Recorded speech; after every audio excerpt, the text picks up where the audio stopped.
La verdad en 30 minutos. El Ministerio Exponiendo la Palabra tiene el gusto de presentarles La verdad en 30 minutos. En este tiempo de tinieblas e ignorancias bíblicas, buscamos ser un faro en tu ayuda al cielo. Atento, porque Dios te habla a través de su palabra. La verdad en 30 minutos. Gloria al nombre del Señor. Bien, hoy la verdad en 30 minutos, en este primer programa de este año, quiero compartir algo, miren. Es un testimonio pentecostal. Y dice así: estimado hermano en Cristo, ¿no? De todo llega al mail. Dice: es un placer escribirle y una alegría inmensa haber encontrado su página. Reciba un caluroso saludo de mi parte. Desde hace unos meses, por misericordia del Señor, llegué a su página, que ha sido para mí una tremenda bendición. Es increíble que en tan poco tiempo esté aprendiendo tanto. Es como que si mis ojos cayeran vendas que por muchos años lo hubieran tenido. Eso es una alegría enorme, ¿no? Cuando nos escriben y nos dicen eso, porque significa que estamos cumpliendo los propósitos de Dios. Así como muchos no nos quieren y dicen tanta estupideces porque no tienen nada que hacer, pero el gozo nuestro es esto, de personas que Dios le quita la venda para que puedan ver. Dice: yo recibí al Señor en los años 90 y me he congregado en las iglesias pentecostales de mi país, donde nació la supuesta visión del canal Enlace, que supongo usted conoce muy bien de qué se trata. Sí, el chorro de Jonás González. Bien. He sufrido mucho por las enseñanzas y doctrina tan terrible y diabólica que me han enseñado. Le comento para que usted sepa que no está ayudando a miles de personas a salir del engaño, al que nos ha tenido atado por muchos años esos falsos maestros y falsos apóstoles.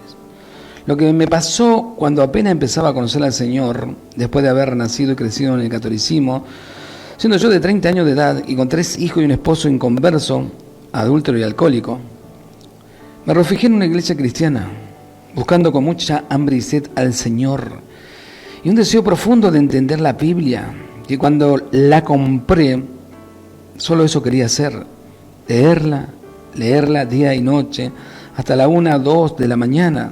De todos modos, mi esposo no llegaba hasta después de las 3 de la mañana, borracho y oloroso a pecado. Pero a mí no me importaba. Ah, qué grande, ¿no? Solo quería saber qué decía este libro tan deseado para mí. Me enamoré tanto del Señor que solo quería estar a solas con Él y leer la Biblia para saber qué era lo que decía Dios en su famoso libro, y cada vez me sorprendía. Me sorprendía más porque era asombroso lo que descubría, era precioso, algo que no puedo explicar.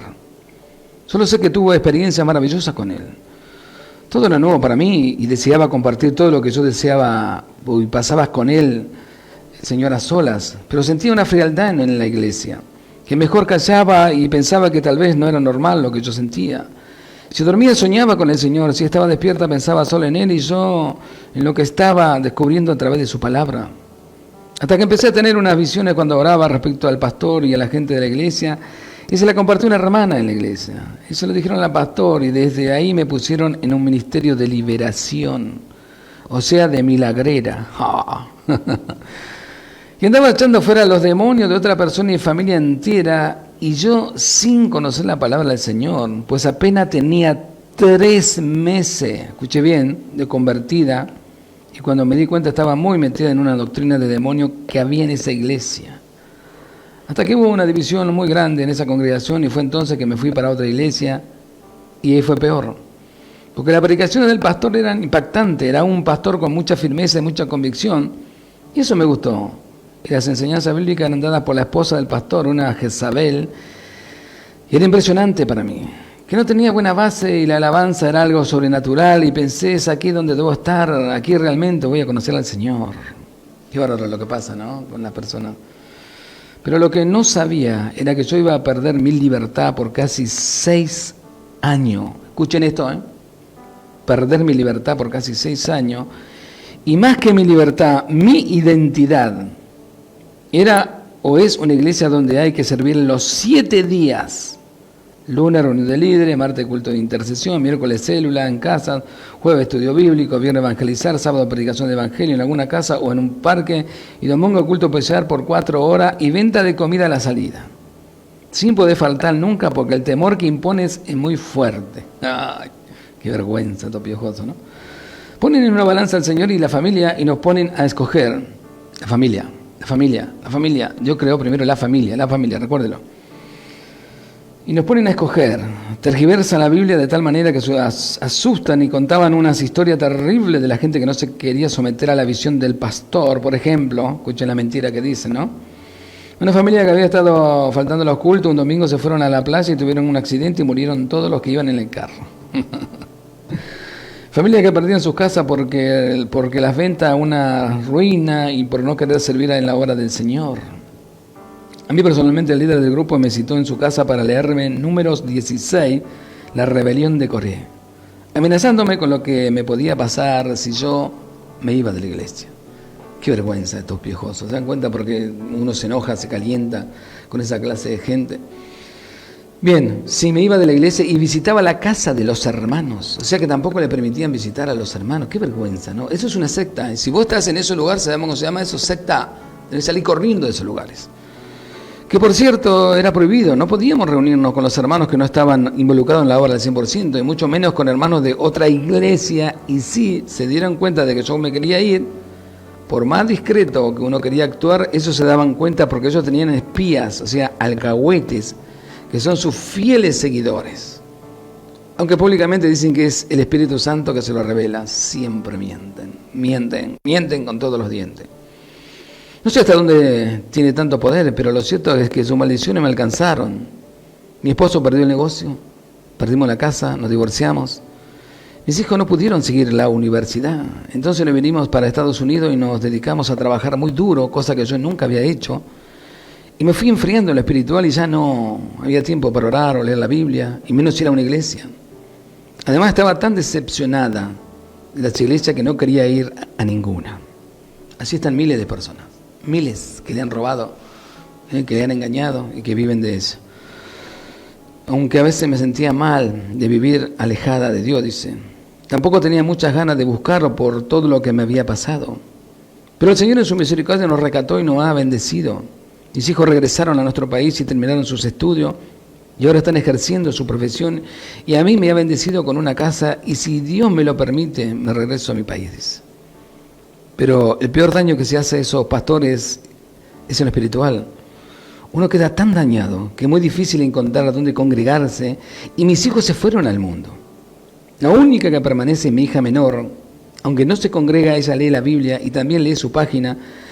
Y yo hasta hace menos de 2 años que me reconcilié con el Señor y empecé a escuchar una conferencia internacional en YouTube de hombres de Dios, y me parecía bien sus predicaciones, ¿no? Escuché a un tal Armando Ducín hasta que lo escuché hablar de cosas tan extrañas como que en la resurrección nos vamos a casar y tener hijos, que ahí no va a haber gente fea, vamos a construir nuestra propia casa, sembrar para nuestra propia comida, etcétera. En Génesis 6, él dice que los ángeles, hijos de Dios, que se llegaron a las hijas de los hombres, de ahí nacieron los gigantes. También sostiene que la iglesia va a pasar por la gran tribulación y muchas otras cosas. Pero por gracia al Señor, que me he dado mucha sed de su palabra, he estado escuadriñando y pidiéndole a Él que me ilumine. Y eso es lo que me está pasando. Entonces fue que encontré su página y es asombroso, es como si todo fuera nuevo para mí. Creía que sabía mucho y no sabía nada. Todo lo que había aprendido era como un rompecabezas mal armado. Ahora entiendo por qué no alcanzaba. Quiero decir, no concordaban los versículos y algunas enseñanzas con otras. Claro, había mucha confusión y siempre que escuchaba una predicación me parecía bien, pero venía la otra y ya me dejaba de dudosa. Las prácticas que realizaban en esas iglesias, y en la mayoría de ellas son diabólicas, ahora lo sé, pero en ese tiempo yo misma participaba de esas orgías, cuando la pastora, así se hace llamar esa, en uno de los servicios entre semana, que a ella se le ocurría que había que reprender por 2 horas, porque decía que la iglesia o su propia casa estaban llenas de demonios y que ella lo veía colgado en la reja de la ventana y debajo de las sillas. Y por todos lados. Nos ponían a zapatear por 2 horas decretando que Satanás estaba bajo la planta de nuestros pies y todos los versículos que estaban relacionados con esta supuesta guerra espiritual, que hay que hacer y que por supuesto lo sabíamos de memoria. Todo esto se hace a grito para que Satanás y los demonios oigan, ya que es lo que más se practica ahí, la supuesta guerra espiritual que nunca sirvió de nada. De hecho, la iglesia hace un ayuno de 40 días todos los años, empezando en enero, con el fin de recibir bendiciones durante todo el año, y la iglesia tiene grupos de intercesión que se turnan por ahí toda la mañana a interceder por la iglesia, no por los miembros, sino por la visión del pastor. Esa visión es crecer en número y proyectos de construcción y por la familia pastoral para asegurarle la protección y prosperidad que es de ellos en especial. O sea, ellos quieren vivir una vida que nunca vivieron. Para avanzar más rápido en la recolecta de dinero, todos los años en el mes de julio, por una semana se desocupa la iglesia y se convierte en un mercado de venta de todas las cosas que nosotros, los mismos miembros de la congregación, llevábamos, desde ropa, zapatos, muebles, electrodomésticos, joyas, etcétera, sin faltar la venta de comida que por supuesto salía de nuestro bolsillo y que nos turnábamos en la cocina. Esto es increíble cómo le viven robando a la gente, ¿no? ¿Cómo le viven robando? Después dicen que los cuadrados que tienen no son casa, cueva de ladrones. Dice, es increíble la manipulación de estos mercaderes de la fe, como usted también los llama. Nos terapiaban por 2 meses antes de esta famosa venta y usando la palabra de Dios como consuelo, capítulo, por ejemplo, como Éxodo 35, 20 y 36. Y nos decían que todas las cosas que lleváramos tenían que estar en perfecto estado, porque Dios no recibía ofrenda con defecto. ¡Oh! ¡Qué grande! Cómo targiversa la palabra, los degenerados. Y muchos hermanos llevaban cosas nuevas y los que no podían llevarlas de su casa, que la tenían en uso, por ejemplo, sillones en muy buen estado y que eran lo único que tenían en su casa. Pero como se trataba de una ofrenda para el Señor, supuestamente lo hacían, aunque después le hacía falta en sus casas. En mi caso, ofrendaba cosas personales. Ese era otro timón de eso. Nos agarraban de sorpresa en los cultos con una predicación muy fuerte acerca del dar espontáneamente y toda la iglesia se levantaba a llevar la ofrenda al altar supuestamente. Y se formaban unas filas enormes y el pastor y la supuesta pastora y la tarima vigilando por si alguno no se levantaba y tacharlo de rebelde. Eso servía para saber que con eso no podíamos juntarnos y que los versículos que usaba eran de segunda de Tesalonicenses 3, 6 y 14. Qué vergüenza siento ahora al saber que creía que todo lo que predicaban, por no escuadriñar la Sagrada Escritura, eran puros versículos sueltos, dados a conveniencia, y era tan simple, solo es una cosa de estudiar, como usted dice, leer todo el capítulo, y si no entendemos, leer el anterior y el siguiente, pero claro, con la guía del Espíritu Santo y con sus enseñanzas, que es súper claro. De verdad, muchas gracias por sus enseñanzas y por favor, no nos deje de enseñar. Somos muchos los que estamos conociendo la sana doctrina a través suyo. Y dice, permíteme hacer una pregunta. ¿Es posible que estos pastores estén conscientes que están enseñando una falsa doctrina? No importándole el daño que nos hacen a miles de almas. ¿O están vendados y creen que su doctrina es la correcta porque ellos predican con mucha propiedad y firmeza la mentira que predican? Lo digo por mí, aunque yo nunca he predicado, gracias a Dios, porque nada había entendido por 22 años, hasta que encontré su página y empecé a leer y a descubrir tantas cosas nuevas como la diferencia que entre Israel y la iglesia, que usted hace tanto énfasis. Gracias infinita al Señor por eso, y quedé impactada cuando leí las 25 diferencias entre Israel y la iglesia. Creo que ahí se me cayeron montones de vendas. Todos los temas de su enseñanza son impactantes, pero eso fue como la llave que abrió mi entendimiento para entender todo lo demás. Discúlpeme por haberme extendido tanto en esta carta. Espero su respuesta en la sección donde usted siempre responde. El Señor lo continúe bendiciendo, su hermana en Cristo. Qué espectacular, ¿no? Que a pesar de todas las adversidades, todas las dificultades, ¿sabes? Yo siempre veo gente que viene a buscar a Cristo con todo su corazón, con toda su alma, porque es lo que uno hizo. Cuando yo fui por primera vez a un lugar donde predicaron a Cristo, yo fui a arreglar cuenta con Dios, con toda mi alma, con todo mi ser. Y siempre le doy gracias a Dios en el lugar que uno ha caído.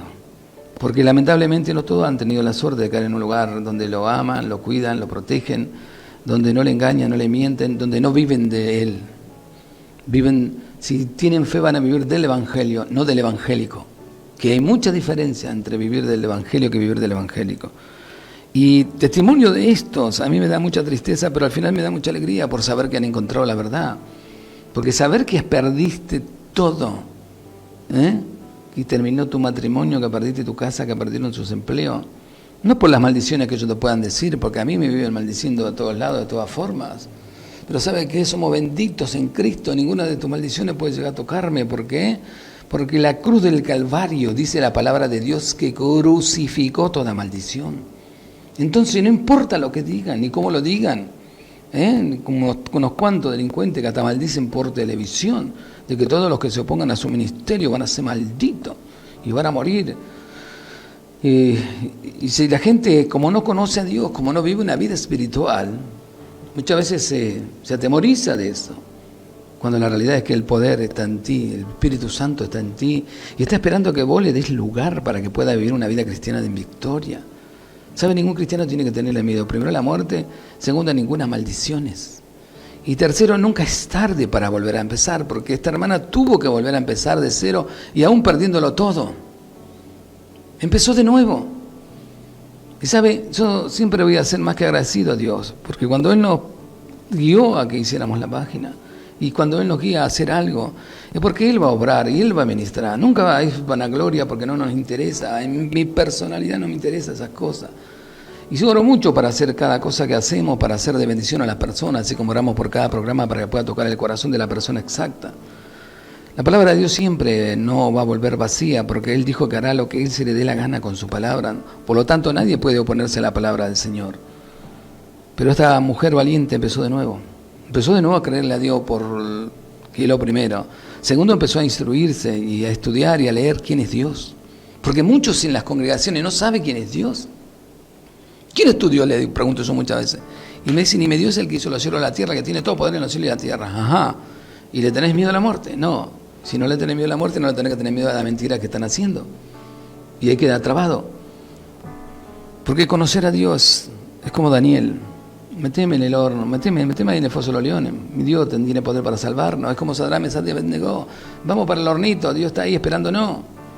Y así vamos como Jeremías, que el propio pueblo de Israel lo quería matar, porque él les amonestaba que se vuelvan a Dios, que dejaran de engañar, de mentir, de ser mundanos, tibios.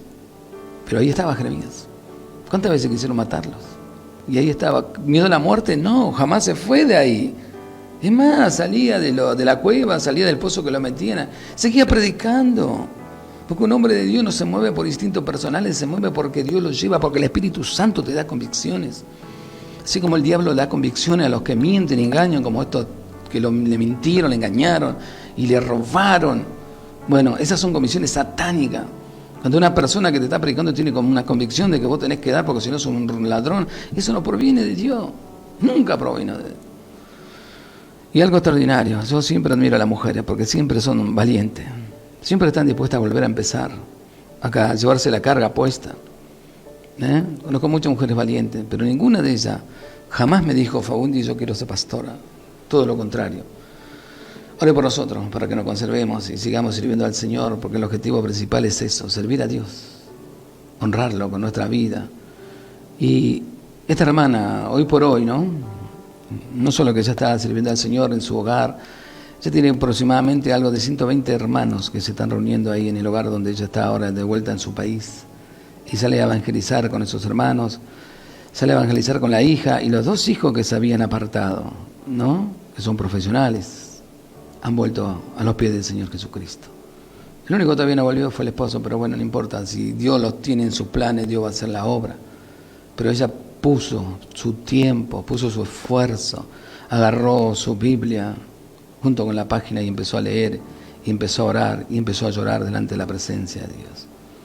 Ella no tuvo la culpa de que la hayan engañado, porque cuando uno es nuevo y no conoce nada, es lógico que al primer lugar que uno va a decir que ese es el lugar y que ahí está la verdad y que no te van a engañar y que te van a ayudar. Pero ella no solo fue a un lugar, fue a 3 o 4 y lo engañaron en todos lados. Y eso es lo malo, cuando a mí me llaman y me dicen, mire pastor, tuve problemas en mi congregación, ¿dónde me puedo ir? Es triste decirle que no tengo dónde mandarlos. No tengo, porque lamentablemente la mayoría están en la misma mentira, en el mismo engaño. Y las instituciones más grandes son las más mentirosas, las más engañadoras. Son las que más te roban. No solo te están robando el dinero, te están robando la salvación. Y te tiene que preocupar. Te tiene que preocupar tu salvación. Porque si en este tiempo que vos estuviste encerrado ahí, en esos cuadrados, no adquiriste la fe, la certeza y la convicción para poder vivir en este tiempo. Mira, ahora vamos a pasar un extracto que creo que tiene 1 minuto. Es el mismo hermanito que un día nos dijo que la iglesia acá en la Argentina está muy mal y que las cosas van a empeorar. Porque en lugar de robarle a la gente y ayudar al prójimo, que es el que más necesita, se están comprando autos, 0 kilómetros, casa, coche y se están mandando la parte de los supuestos ministros. Bueno, este mismo hermanito pregunta si estamos preparados para vivir una vida de fe. Si de verdad somos cristianos, póngale que no nos dejen entrar ese lema a ningún lado porque no accedemos a lo que ellos quieren, no nos inoculamos. ¿Tiene la suficiente fe para creer que Dios le va a proveer? ¿Será como Elías? Que Elías le creyó al Señor y se fue ahí a esconderse en el frente de ese lago y Dios mandaba cuervos y después lo mandó a la viuda de Sarepa. ¿Sabe? Usted tiene que tener fe de verdad para hacer eso. No cualquiera. Y en aquel entonces, en la época de Elías, no había nadie, no había nada. Solamente la dependencia en Dios. Eso es algo que su pastor nunca le enseñó. Depender de Dios. Tiempo bueno, tiempo malo. Depender de Dios en medio de sus dificultades, sus dolencias, en medio de su enfermedad terminal. Yo he visto a mucha gente partir a la presencia de Dios con una enfermedad terminal, pero con una alegría enorme en su rostro, sabiendo que en minutos o en horas iban a estar cara a cara con aquel que un día lo compró con su sangre. ¿Sabe qué gloriosa esperanza que es esa?